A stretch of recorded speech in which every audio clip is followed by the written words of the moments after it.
My Hebrew brothers and sisters, 12 tribes of Israel, scattered all over the earth, let me take this moment to say,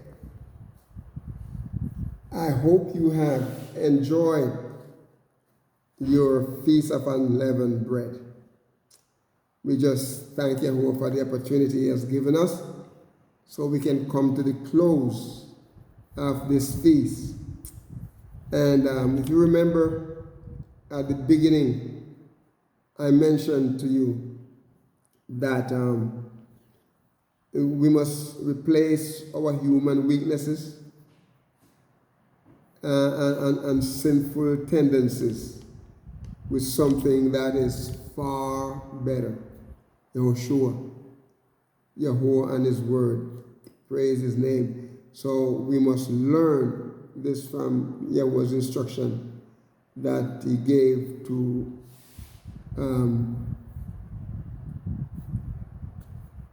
Moshe and leaders as it deals with the instruction towards unleavened bread.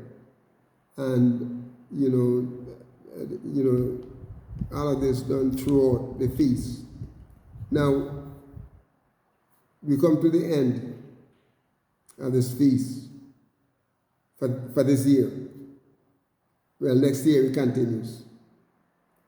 Because based on YAHUAH's word in Exodus chapter 12, and then we're going to look at verses 24 through 28, we're going to see there, what He said in His word.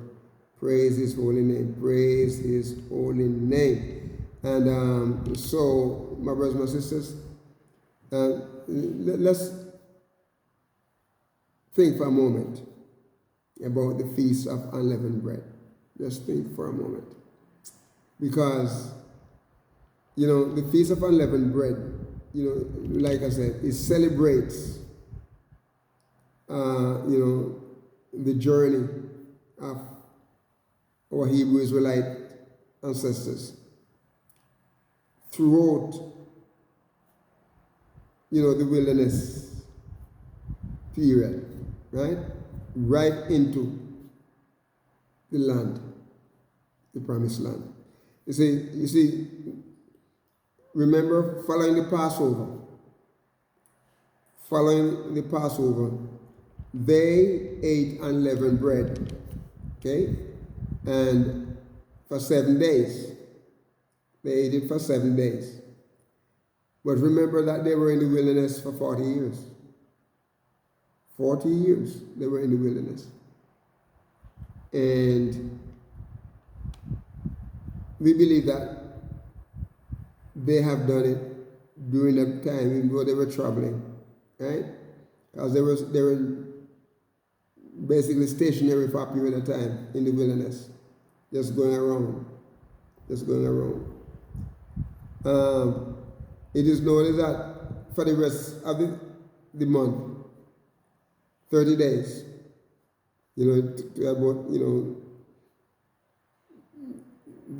then they substituted,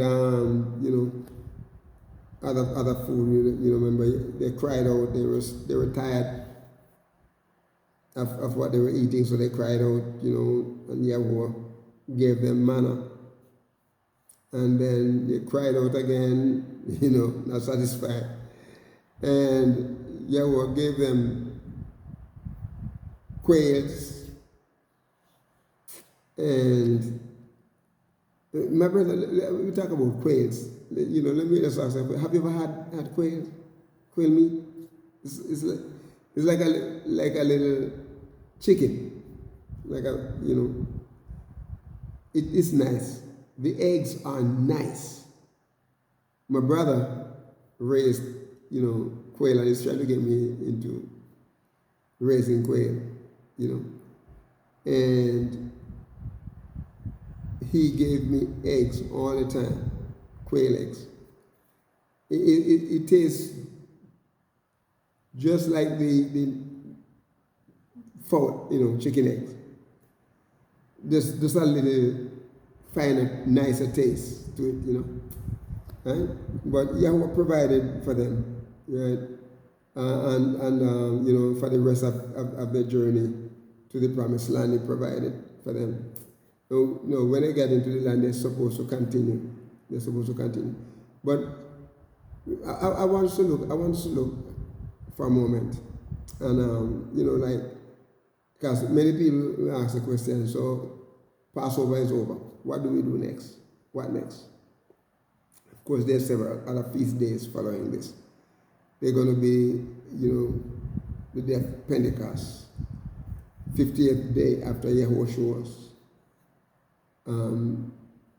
resurrection, right? But remember that this was also the 50th day after Passover. After Passover, there was 7 Sabbath after Passover.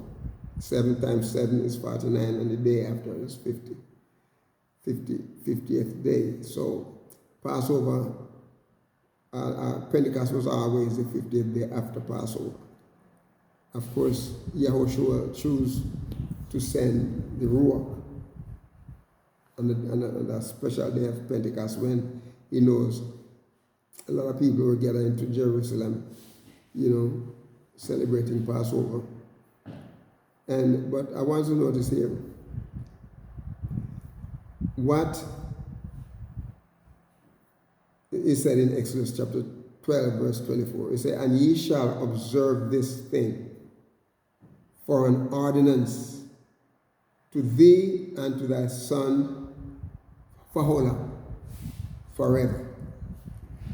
Forever. So it wasn't just to get them out of Egypt into the promised land. It was something that YAHUAH wants them to do forever. Okay? Don't listen to the Christians. Oh, this was until till Yahushua fulfill it. Well, it couldn't be forever then, because YAHUAH wasn't on earth forever. He was not on earth forever. He was on earth for just about 34 years. That's how long He was on earth. And based on what He said, he said forever. If it was from the time Yahushua was born to the time of His death, that was a duration. That wasn't forever. YAHUAH was not on earth forever.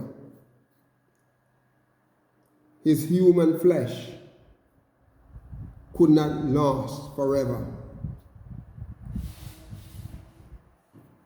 So He said, "And it shall come to pass." Listen to this. I want us to listen to this, because it is similar to the questions that would be asked about being delivered out of Egypt. It will be similar to when they crossed the Jordan River. It's a memorial. Here's a memorial. It's set up. Right? And now here is an ordinance that is set up forever. And it shall come to pass in verse 25 that it says, "When ye be come to the land," when ye be come to the land, that when you get into the land, which YAHUAH will give you according as he hath promised, that ye shall keep this service. That ye shall keep this service. And in verse 26, he said, and it shall come to pass. Listen to this, my brothers and my sisters. Listen to this carefully. When your children shall say unto you, what mean ye by this service? What mean ye by this service? In verse 27, he answered the question, that ye shall say, it is the sacrifice of YAHUAH's Passover,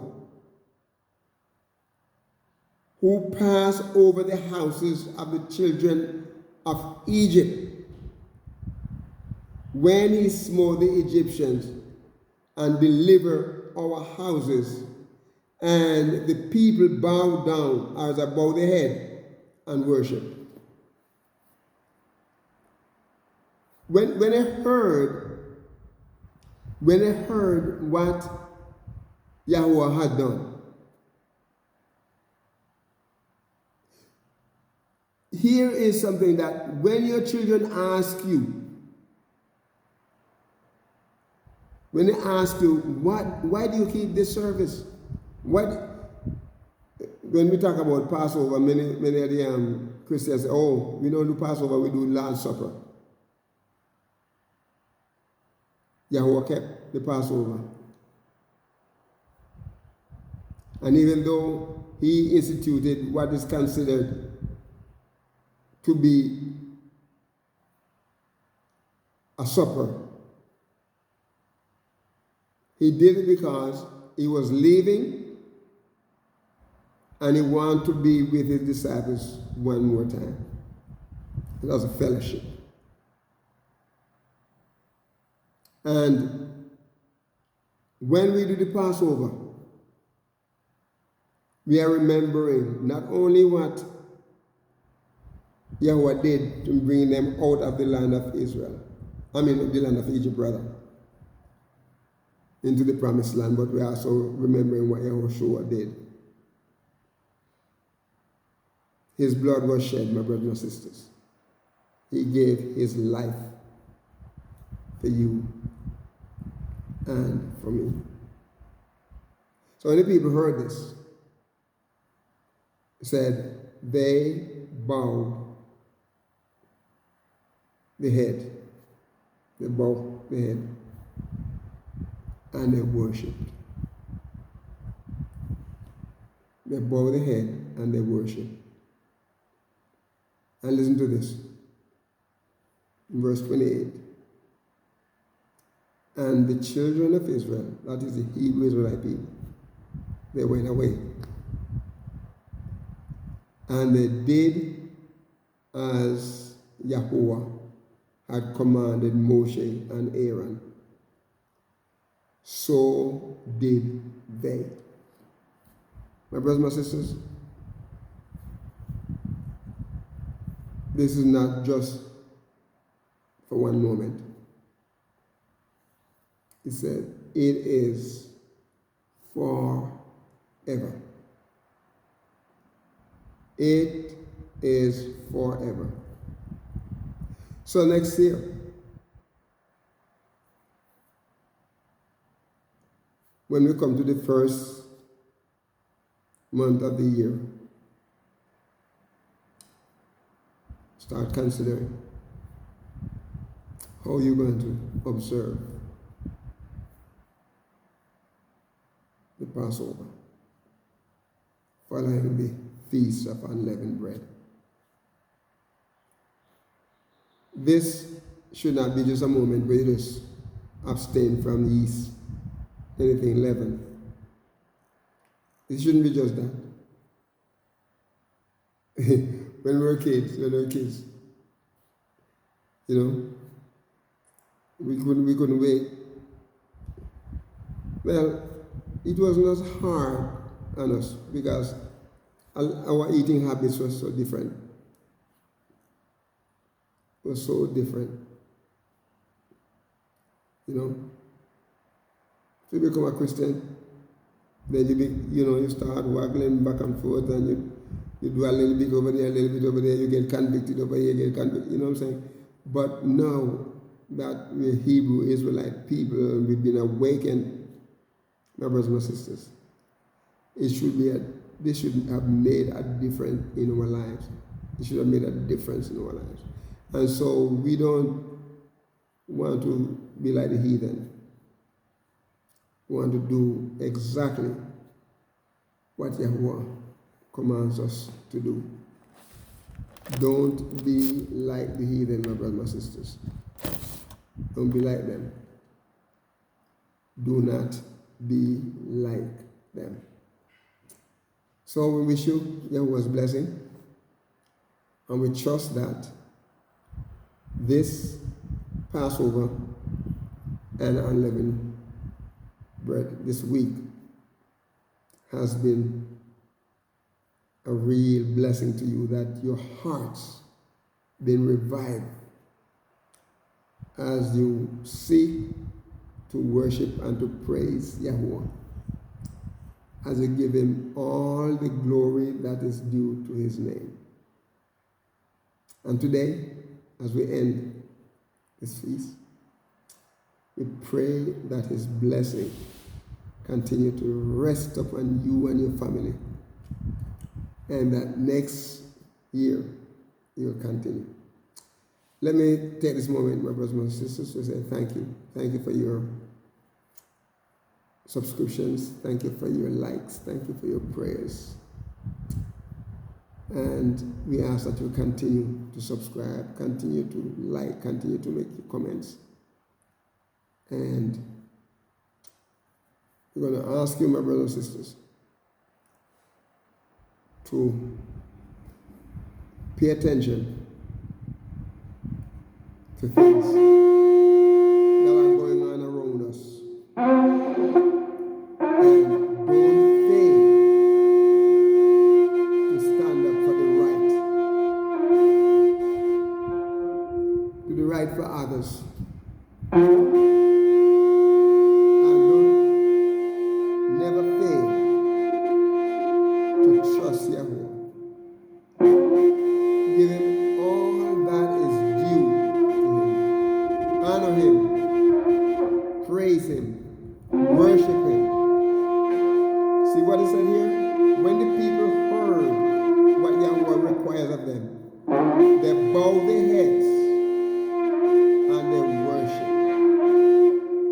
And the people went around, the children of Israel, our ancestors, they went away and they did exactly as YAHUAH had commanded Moshe and Aaron. I am not Moshe, I am not Aaron, I am a Moreh. I am a servant of YAHUAH, and I'm encouraging you, my brothers and my sisters, to be a blessing to someone today and walk with the King. Shalom.